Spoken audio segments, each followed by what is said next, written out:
Hello everyone, आज की video में हम पढ़ने वाले हैं क्लास 7 का हिस्ट्री। तो जैसे चैप्टर 5 का नाम है शक्ति के प्रतीक के रूप में वास्तुकला, किले एवं धार्मिक स्थल। तो दोस्तों, मैं आपको चैप्टर पढ़ाने के साथ साथ कुछ नोट्स भी मैं आपको दिखाने वाली हूँ जो मैंने बनाया है। तो उस नोट्स के सहारे आप इस चैप्टर को अच्छे से याद रख सकते हैं। चलिए स्टार्ट करते हैं। तो हेडलाइन क्या है? शक्ति के प्रतीक के रूप में वास्तुकला, किले एवं धार्मिक स्थल। धार्मिक स्थल आप समझते ही होंगे, किला भी आप समझ रहे होंगे। तो जितना भी मंदिर वगैरह है वो सब धार्मिक स्थल में आ गया।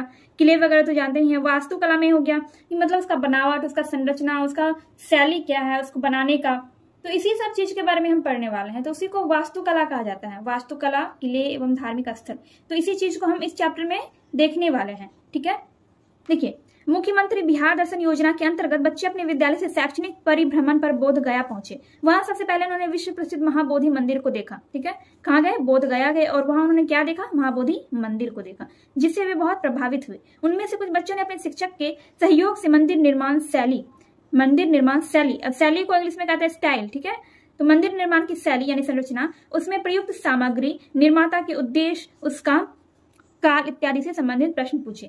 ठीक है, देखिए इस चैप्टर में भी हम लोग यही सारा चीज पढ़ने वाले हैं कि जिस वास्तुकला, किले और जिस भी धार्मिक स्थल के बारे में पढ़ेंगे उसके बारे में हम यही जानेंगे कि उसकी शैली क्या है। मतलब वो जो मंदिर है, जो भी धार्मिक स्थल वगैरह है, वो कौन सी शैली में निर्मित हुई है, उसमें कौन कौन सी सामग्री का यूज हुआ है और उसको बनाने का उद्देश्य क्या था और उसको कब बनाया गया। तो यही सारा चीज हम इस चैप्टर में पढ़ने वाले हैं। अब यहाँ पर देखिए, तो सबसे पहले तो आपको यहाँ पर एक मंदिर दिख रहा होगा। ये मंदिर जो है, ये कौन सा मंदिर है? ये महाबोधि मंदिर है। अब हम यहाँ से पढ़ना स्टार्ट करेंगे। आप कक्षा 6 में पढ़ चुके हैं कि किस तरह से तत्कालीन शासकों ने अपने धार्मिक विश्वासों को व्यक्त करने के लिए बौद्ध, जैन और हिंदू धर्म से जुड़े उपासना स्थलों का निर्माण करवाया। तत्कालीन शासक का क्या मतलब होता है? तत्कालीन शासक मतलब कि हम जिस भी काल के बारे में पढ़ रहे हैं उस काल में जो शासक थे तो उसी को तत्कालीन शासक कहा जाता है। ठीक है, मतलब हम जिस भी काल के बारे में पढ़ रहे हैं, जिस भी टाइम के बारे में, उस काल में जो शासक था उसी को तत्कालीन शासक कहा जाता है। आई होप आपको समझ में आ गया होगा। तो यहाँ पर क्या कह रहा है कि तत्कालीन शासकों ने अपने धार्मिक विश्वासों को व्यक्त करने के लिए बौद्ध, जैन और हिंदू धर्म से जुड़े उपासना स्थलों का निर्माण करवाया। मध्यकालीन शासकों ने भी इन्हीं विचारों से प्रेरित होकर स्थापत्य कला के कई नमूने निर्मित करवाया। इस काल में शासकों ने अपने धार्मिक विश्वासों के अलावा राजनीतिक शक्ति और प्रभाव को भी इमारतों के निर्माण द्वारा व्यक्त किया। मध्यकाल का शासक वर्ग अपनी सत्ता को वैध ठहराने, शासन को अस्थायी बनाने तथा पड़ोसी राज्य से अपने राज्य को श्रेष्ठ साबित करने आदि के उद्देश्य से बड़े पैमाने पर इमारतों और धार्मिक स्थलों का निर्माण करवाया गया। ठीक है, तो यहाँ पर क्या कह रहा है, यहाँ पर इसको पहले समझिए, क्योंकि यहाँ पर इसका उद्देश्य बताया गया है कि आखिर इन सभी चीजों का निर्माण क्यों करवाया गया। यहाँ पर यह बताया गया है कि इन सब का निर्माण करवाने का उद्देश्य क्या था। तो यहाँ पर क्या कह रहा है, इस काल में शासकों ने अपने धार्मिक विश्वासों के अलावा राजनीतिक शक्ति और प्रभाव को भी इमारतों के निर्माण द्वारा व्यक्त किया। ठीक है, तो मध्यकालीन शासक जो थे, जो मध्यकालीन राजा लोग थे, वो क्या करते थे? वो अपने राजनीतिक शक्ति और अपने प्रभावों को दिखाने के लिए इमारतों को बनवाते थे। ठीक है, और यहाँ पर क्या कह रहे हैं कि मध्यकाल का शासक वर्ग अपनी सत्ता को वैध ठहराने, शासन को अस्थायी बनाने और पड़ोसी राज्य से अपने राज्य को श्रेष्ठ साबित करने आदि के उद्देश्य से बड़े पैमाने पर वो इमारतों और धार्मिक स्थलों का निर्माण करवाते थे। ठीक है, तो उनका क्या उद्देश्य था? अपनी सत्ता को वैध ठहराने और शासन को अस्थायी बनाने और पड़ोसी राज्य मतलब उनके बगल का जो राज्य था उनके फिर दूसरे राज्य को अपने राज्य, तो पड़ोसी राज्य से अपने राज्य को श्रेष्ठ साबित करने के लिए वो क्या करते थे? इमारतों और धार्मिक स्थलों का निर्माण करवाते थे। देखिए, 8वीं से 18वीं शताब्दी, 8वीं से 18वीं शताब्दी, शताब्दी का मतलब आपको पता होगा, एक शताब्दी में 100 वर्ष होता है। ठीक है, एक शताब्दी बराबर 100 वर्ष होता है। तो 8वीं से 18वीं शताब्दियों के बीच भारत के विभिन्न क्षेत्रों में अलग अलग निर्माण शैलियों में राजाओं एवं उनके अधिकारियों द्वारा 2 तरह की इमारतों का निर्माण किया गया। इसको मैंने अंडरलाइन किया है क्योंकि ये इंपॉर्टेंट है। 8वीं से 18वीं शताब्दियों के बीच भारत के विभिन्न क्षेत्रों में अलग अलग निर्माण शैलियों में राजाओं और उनके अधिकारियों द्वारा 2 तरह की इमारतों का निर्माण किया गया। ठीक है, पहली तरह की इमारत में किले, महल तथा मकबरे थे जो राजाओं एवं बादशाहों के निजी हितों के लिए थे, और दूसरी श्रेणी में मंदिर, मस्जिद, हौज, कुएं, सराय, बाजार जैसी इमारतें धार्मिक और लोगों के उपयोग से जुड़ी थी। ठीक है, तो 8वीं से 18वीं शताब्दी के बीच जो है 2 तरह की शैलियों में राजाओं ने इमारतों का निर्माण करवाया। तो पहली तरह की इमारत में कौन कौन सा था? महल और मकबरा था, जो कि राजाओं के लिए था, बादशाहों के लिए था। और दूसरी श्रेणी में था मंदिर, मस्जिद, हौज, कुआं, जो कि लोगों के उपयोग करने के लिए था। ठीक है, अब देखिए यहाँ पर है संरचना शैली और निर्माण सामग्री के उपयोग के आधार पर इस काल में इस काल में बनने वाली इमारतों को 3 भागों में बांट सकते हैं। आधार पर संरचना शैली और निर्माण सामग्री। संरचना शैली मतलब संरचना शैली यानी कि बनाने का शैली, बनाने का तरीका, और निर्माण सामग्री मतलब उसको बनाने में कौन कौन सी चीजों का उपयोग हुआ। तो संरचना शैली और निर्माण सामग्री के उपयोग के आधार पर इस काल में बनने वाली इमारतों को हम कितने भागों में बांट सकते हैं? 3 भागों में बांट सकते हैं। पहले भाग के अंतर्गत 8वीं से 13वीं सदी के बीच बने मंदिरों को रखा गया है। मंदिरों का निर्माण मुख्यतः नागर और द्रविड़ नामक 2 शैलियों में हुआ है। ठीक है, मंदिरों का निर्माण कौन कौन सी शैली में हुआ है? ये शैली का नाम है नागर और द्रविड़। नागर और द्रविड़ शैली में मंदिरों का निर्माण हुआ। कौन सी सदी में? 8वीं से 13वीं सदी के बीच। 8वीं से 13वीं सदी के बीच मंदिरों का निर्माण 2 शैली में हुआ है। 2 शैली में मंदिरों का निर्माण हुआ। कौन कौन सा? नागर और द्रविड़ शैली। तो वस्तुतः इस काल में स्थापत्य कला के सभी रूपों का विकास हुआ, जिसमें मंदिर ही अभी बचे हैं। ठीक है, मतलब अभी जो हम देख सकते हैं नागर और द्रविड़ शैली के उदाहरण वो मंदिर के रूप में हम देख सकते हैं। ठीक है, इसके आगे है आपने पुरी के जगन्नाथ मंदिर या खजुराहो, कहाँ पर है? मध्य प्रदेश में। तो आपने पुरी के जगन्नाथ मंदिर या खजुराहो में बने मंदिरों के विषय में सुना होगा। यह अपनी निर्माण शैली, भव्यता और मजबूती के लिए विश्व में आज भी प्रसिद्ध है। इन मंदिरों का निर्माण नागर शैली में हुआ। ठीक है, कौन सी मंदिरों का? जगन्नाथ मंदिर, जिसको खजुराहो मंदिर भी कहा जाता है। कहाँ पर है? मध्य प्रदेश में है। तो मध्य प्रदेश में ही पुरी नामक एक जगह है जहां पर जगन्नाथ या फिर खजुराहो मंदिर है। तो इसका निर्माण जो है, इन मंदिर का निर्माण नागर शैली में हुआ है। इस शैली के मंदिर आधार से शीर्ष तक आयताकार एवं शंक्वाकार संरचना में बनी होती है। शीर्ष क्रम से पतला होता जाता है, जिसे शिखर कहा जाता है। मंदिर के केंद्रीय भाग में प्रधान देवता की मूर्ति स्थापित होती है, जिसे गर्भगृह कहा जाता है। मंदिर चारों तरफ अलंकृत स्तंभों पर टिकी होती है। तो यहाँ पर जो आप देख रहे हैं लिंगराज मंदिर, ये कौन सी शैली में बना हुआ है? ये नागर शैली में बना हुआ है। तो ये मंदिर जो है ये नागर शैली में बना हुआ मंदिर है। अब यहाँ पर फिर यहाँ है, यह प्रदक्षिणा पथ से भी घिरा होता है। गर्भगृह के पीछे और अगल बगल झरोखा बना होता है। उस समय मंदिरों का निर्माण मुख्यतः पत्थरों को तराश कर क्रमिक रूप से एक दूसरे के साथ जोड़ते हुए बनाया जाता था। कोणार्क का सूर्य मंदिर। कोणार्क का सूर्य मंदिर जो है ये भी नागर शैली का ही उदाहरण है। अभी हम नागर शैली के बारे में पढ़ रहे हैं। ठीक है, यहाँ पर जो हमने पढ़ा था कि संरचना शैली और निर्माण सामग्री के उपयोग के आधार पर इस काल में बनने वाली इमारतों को हम 3 भाग में बांट सकते हैं। तो पहले भाग के अंतर्गत 8वीं से 13वीं सदी के बीच बने मंदिरों के बारे में हम अभी पढ़ रहे हैं। ठीक है, उसमें भी 2 तरह के मंदिरों के बारे में दिया गया है। पहले भाग में मंदिरों का निर्माण नागर और द्रविड़ नामक 2 शैलियों में हुआ। ठीक है, तो अभी हम पहले भाग के बारे में पढ़ रहे हैं, नागर और द्रविड़ शैली के बारे में। फिलहाल हम अभी नागर शैली के बारे में पढ़ रहे हैं, तब हम द्रविड़ शैली के बारे में पढ़ेंगे। तो अभी जो हमने पढ़ा लिंगराज मंदिर, खजुराहो मंदिर या फिर जगन्नाथ मंदिर, तो ये सब मंदिर जो है ये मंदिर नागर शैली के उदाहरण है। ठीक है, और कोणार्क का सूर्य मंदिर जो है ये भी नागर शैली का ही उदाहरण है।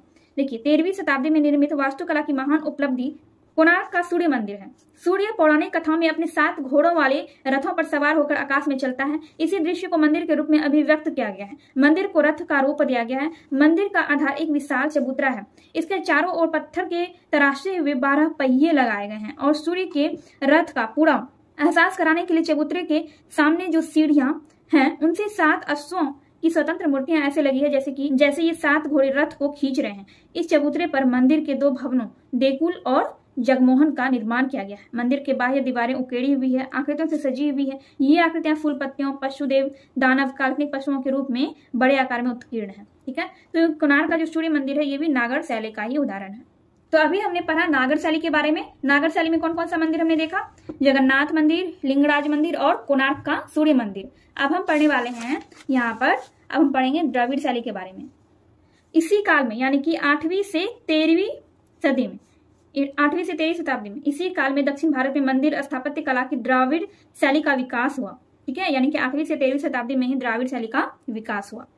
तो इसकी विशेषता थी कि गर्भगृह के ऊपर कई मंजिलों का निर्माण होता था। क्या विशेषता था? गर्भगृह के ऊपर कई मंजिलों का निर्माण होता था, जिसकी संख्या 5 से 7 तक होती थी। मतलब इसमें कई मंजिलों का निर्माण किया जाता था, मतलब 5 से 7 मंजिलों तक का इसमें निर्माण किया जाता था। तो इसे विमान का नाम दिया गया। ठीक है, देखिए, गर्भगृह के ऊपर कई मंजिलों का निर्माण होता था, जिसकी संख्या 5 से 7 तक होती थी और इसे विमान का नाम दिया गया। ठीक है, ये इस टाइप का जो मंदिर होता था जो 5 से 7 मंजिल का बना होता था उसको विमान कहा जाता था। तो स्तंभों पर टिका एक बड़ा कमरा होता था जिसे मंडप कहा गया। यहाँ पर आप देख सकते हैं ये क्या है, ये सब स्तंभ है और स्तंभों पर टिका एक मतलब बहुत बड़ा कमरा रहता था जिसको कि मंडप कहा जाता था। और इसके ऊपर का जो है जो 5 से 7 मंजिल का बना हुआ होता था उसको विमान कहा जाता था। ठीक है, कहा जाता है।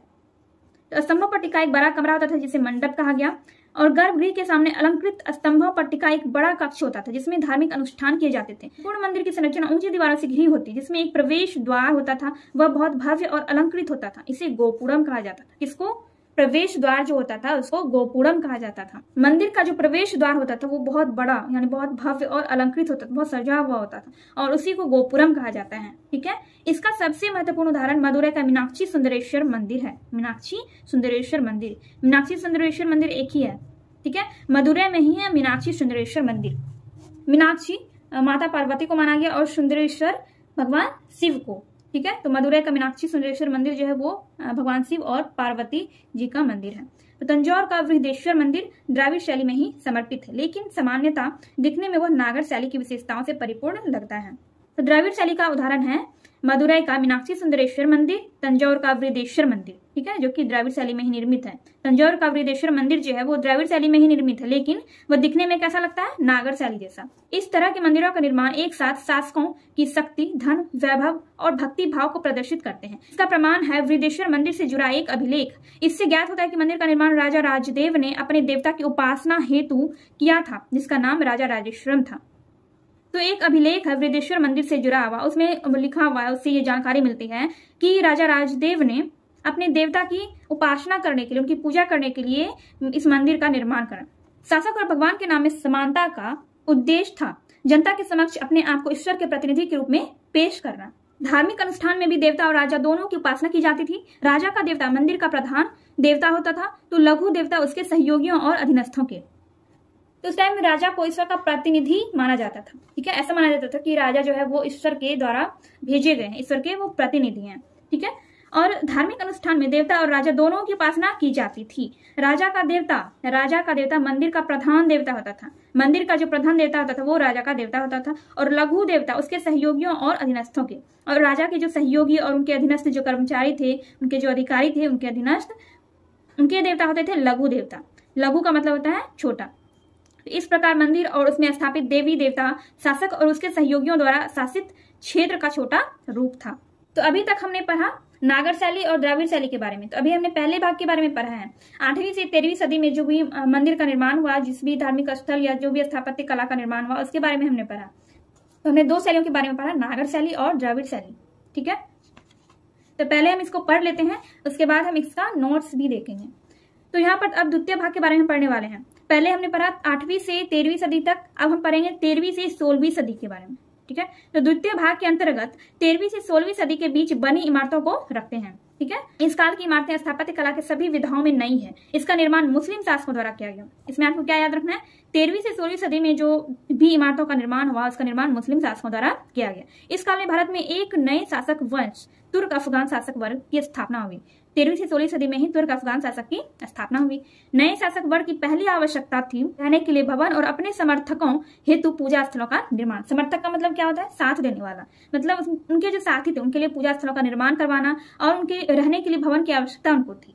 ठीक है, तो इसलिए उन्होंने इमारतों का निर्माण किया। किसने? मुस्लिम शासकों ने। पूजा स्थल उपलब्ध करने के लिए पहले से मौजूद कुछ मंदिरों एवं अन्य इमारतों को मस्जिदों में परिवर्तित किया। भारत में बनने वाली पहली मुस्लिम उपासना स्थल कुव्वत उल इस्लाम मस्जिद है, जो दिल्ली स्थित कुतुब मीनार परिसर में है। ठीक है, तो 13वीं से 16वीं सदी में जो मंदिरों का निर्माण हुआ, उसका निर्माण किसने किया? मुस्लिम शासकों ने किया। मुस्लिम शासकों को रहने के लिए भवन और अपने साथियों के लिए पूजा करने के लिए जगह चाहिए था। तो उन्होंने क्या किया? पहले से जो मंदिर बना हुआ था उसको उन्होंने तोड़ा और उसी को मस्जिद में परिवर्तित कर दिया, यानी कि मंदिरों को ही तोड़कर उन्होंने मस्जिद बना दिया। ठीक है, तो मुस्लिमों का जो पहला उपासना स्थल बना था, कौन सा बना था? कुत्वत उल इस्लाम, जो कि कहां पर है? दिल्ली स्थित कुतुब मीनार परिसर में। और इस काल में मेहराब और गुंबद नामक 2 नवीन स्थापत्य शैलियों के प्रयोग बड़े पैमाने पर शुरू हुआ। गुंबद इमारतों को भव्य बना देता था, तो मेहराब उसे मजबूती प्रदान करता था। गुंबद का क्या काम होता था? इमारतों को भव्य बनाना, और मेहराबों का काम क्या होता था? मजबूती प्रदान करना। तो मेहराब का 2 रूप इस समय भारत में प्रचलित हुआ। इन दोनों में कुछ अंतर है जिसे आप इनके नाम के साथ दिए गए चित्र में स्पष्ट कर सकते हैं।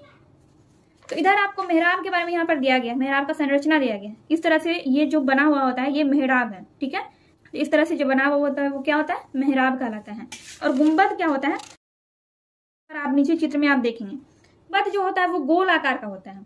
ठीक है, शैली में परिवर्तन के साथ साथ निर्माण सामग्री में भी नई चीजें आई। अब चूना पत्थर और सुर्खी का प्रयोग बढ़ा। मतलब मंदिरों का निर्माण कराने के लिए या फिर इमारतों का निर्माण कराने के लिए अब चूना पत्थर और सुर्खी का प्रयोग होने लगा। यह उच्च श्रेणी का गाढ़ा होता था जो पत्थर के टुकड़ों में मिलाने में सहायक था।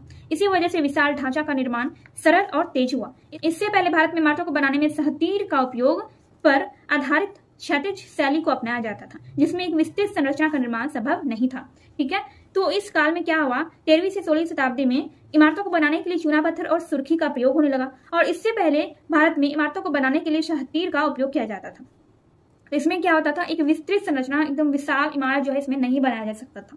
लेकिन जब से 13वीं से 16वीं शताब्दी में जब चूना पत्थर और सुर्खी का प्रयोग होने लगा इमारतों को बनाने के लिए, तो इससे क्या हुआ, बहुत विशाल मंदिर, बहुत ही विशाल ढांचा बनाने में ये सहायक हुआ। अब हम पढ़ेंगे कुतुब मीनार, इस्लामी शक्ति के प्रतीक। कुतुब मीनार कहाँ पर है, दिल्ली में है।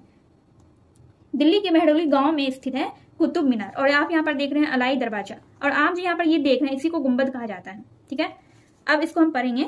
तुर्कों की भव्य इमारत कुतुब मीनार है। इसका निर्माण दिल्ली सल्तनत के संस्थापक कुतुबुद्दीन ऐबक द्वारा करवाया गया था। तो तुर्कों का भव्य इमारत क्या है, कुतुब मीनार है। और दिल्ली सल्तनत का संस्थापक कौन है, कुतुबुद्दीन ऐबक। उसने इसे सूफी संत कुतुबुद्दीन बख्तियार काकी की याद में बनवाना शुरू किया था। कुतुबुद्दीन ऐबक जो थे उन्होंने कुतुबुद्दीन बख्तियार काकी की याद में कुतुब मीनार बनवाना शुरू किया था। तो यह 5 मंजिल की इमारत है जिसकी कुल ऊंचाई 71.4 मीटर है।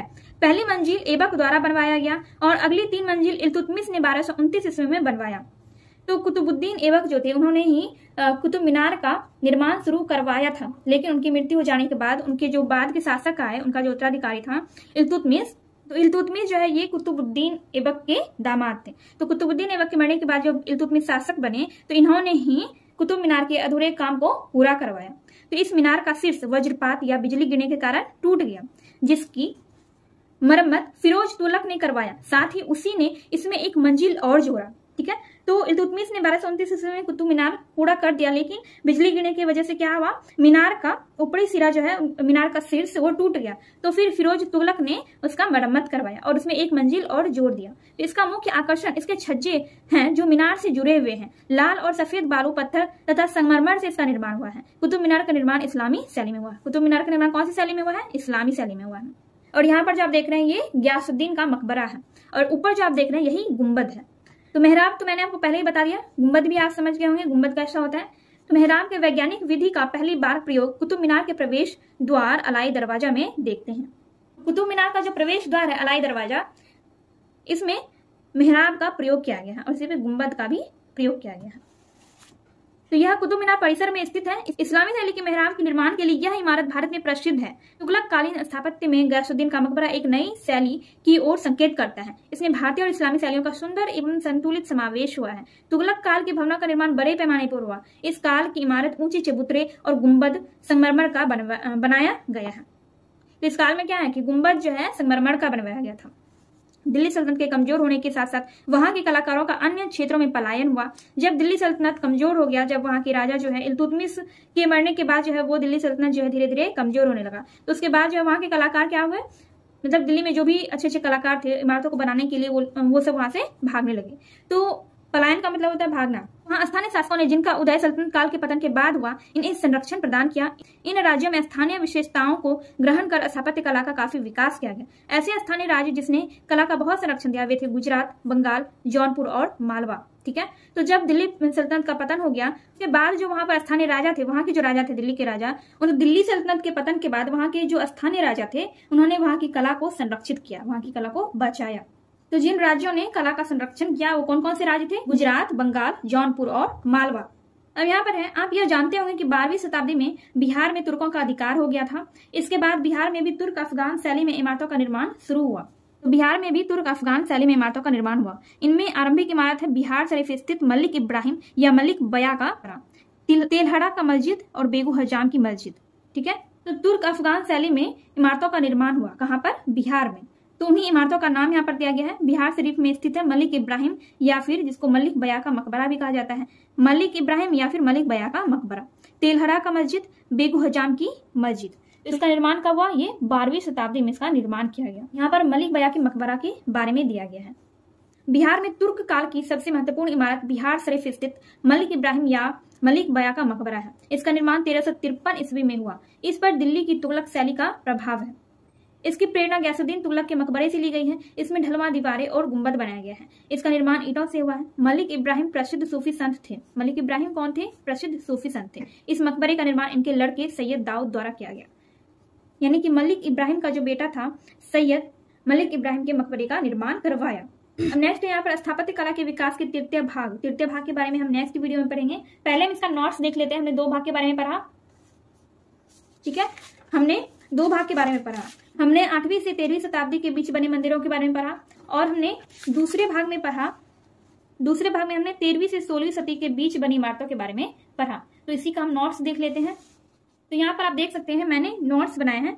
देखिए 8वीं से 18वीं शताब्दियों के बीच, 8वीं से 18वीं शताब्दी के बीच जिस भी मंदिरों का निर्माण हुआ उसके बारे में मैंने लिखा। उसका जो भी मेन पॉइंट था वो सब हमने यहाँ पर लिखा है। तो पहला इंपॉर्टेंट पॉइंट है आपका कि भारत के विभिन्न क्षेत्रों में अलग अलग निर्माण शैलियों में राजा और उनके अधिकारियों ने 2 तरह की इमारतों का निर्माण करवाया, ठीक है। पहला टाइप कौन था? किले, महल तथा मकबरे, जो कि राजा और बादशाहों के निजी हित के लिए था।